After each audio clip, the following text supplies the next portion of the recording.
מחוברים, גרסת רבי צדוק. אני עולה עכשיו במדרגות רבי צדוק 13, הבניין המתחרה והפחות אטרקטיבי.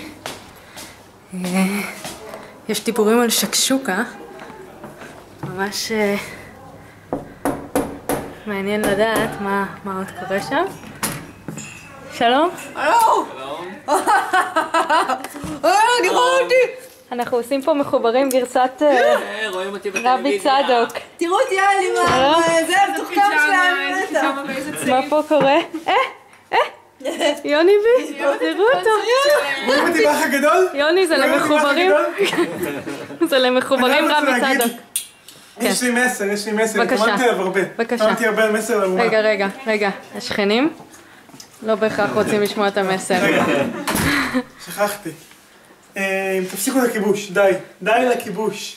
אוש, די לכיבוש. יוני, אנחנו בתוכנית אסקפיסטית פה. הכיבוש משחית את הנפשות של הצעירים שלנו. למה? היה אביב גפן גם מחוברים, לא? דוד אני דווקא אוהבת את הקונספט של כיבוש. הפולקדוטס עם הפרחים. אני חושבת שיש בזאת אמירה סוריאליסטית פוסט-מודרנית. גרוזינית, הייתי אומר. לא.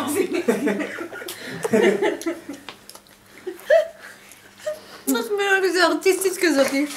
נכון? עם הצעיף הזה? מאוד שלמה.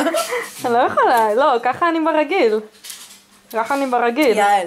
זה לא שהתארגנתי ככה בשביל המצלמה. שם בפגישה. משהו טוב. טוב, נשוב אליכם אחרי הארוחה. יוני בי, אתה יכול להביא כזה למה שלא החלק הכי טוב. תלכי בארוחה? זה החלק שבו כולם באים בשבילו. לא יודעת, אני חושבת שהמצלמה לא חייבת להיות חלק מה... אתה יכול להביא משהו לשמחה קטנים? אז את